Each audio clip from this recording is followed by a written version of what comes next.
Katekismus Besar Westminster. Pertanyaan ke-85.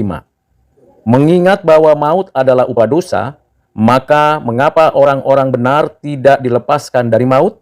Bukankah di dalam Kristus mereka memperoleh pengampunan segala dosa mereka? Jawabannya, orang-orang benar akan dilepaskan dari maut sendiri pada hari terakhir. Pun dalam kematian, mereka dilepaskan dari sengat dan kutuknya. Mereka memang mati, tetapi oleh kasih Allah, mereka dibebaskan sepenuhnya dari dosa dan kemalangan, serta dibuat mampu untuk tetap hidup dalam persekutuan dengan Kristus dalam kemuliaan yang akan mereka masuki saat itu. Pertanyaan dan jawaban tersebut dapat kita baca dan pelajari dari 1 Korintus 15 ayat 26, ayat 55 dan ayat 57, Ibrani 2 ayat 15, Yesaya 57 ayat 1 dan 2, 2 Raja-Raja 22 sampai dengan ayat yang ke-20, Wahyu 14 ayat 13, Efesus 5 ayat 27, Lukas 23 ayat 43, dan Filipi 1 ayat 23. Apa yang perlu kita baca dan pelajari serta maknai dari pengertian, pertanyaan, jawaban, dan dari ajaran Alkitab? Yang pertama, setiap orang, termasuk orang percaya, karena ada di dalam Adam, karena keadaannya berdosa, secara fisik, pastilah mengalami kematian. Tubuh yang fana ini akan menjadi debu tanah. Tidak ada orang yang tidak mengalami keterpisahan dengan tubuhnya. Memang ada kasus-kasus khusus seperti Henokh atau Nabi Elia. Tetapi itu secara khusus dan memang itu atas penentuan Tuhan.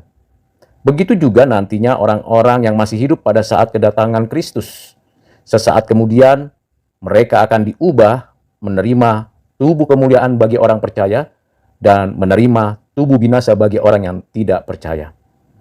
Hal yang kedua yang perlu kita mengerti dan ketahui bahwa setiap orang percaya, sekalipun nantinya tubuhnya akan menjadi debu tanah, tetapi rohnya kembali kepada Tuhan, mengalami hidup yang baru, yang menantikan tubuh mulia, dan sadar akan hal itu, dan pada waktunya dibangkitkan mengenakan tubuh mulia, dan tidak akan mengalami kematian lagi. Hal yang ketiga ialah, setiap orang percaya yang mengalami kematian atau yang menuju kepada kematian fisik di dalam hidupnya, seumur hidupnya, sejak ia sungguh-sungguh percaya karena anugerah Tuhan kepada Allah melalui Kristus oleh Roh Kudus, maka orang percaya tersebut hidup dalam kemenangan.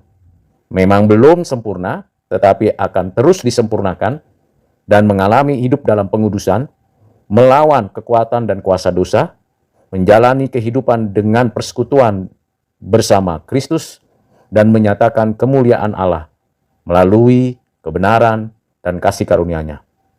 Dengan kata lain, orang-orang percaya menyaksikan kehidupan yang baru, kehidupan surgawi di bumi yang fana dengan tubuh yang fana ini, tetapi juga berharap dan bersandar pada pengharapan akan datang, bahwa pada waktunya kelak mengenakan tubuh mulia yang sempurna yang tidak binasa lagi.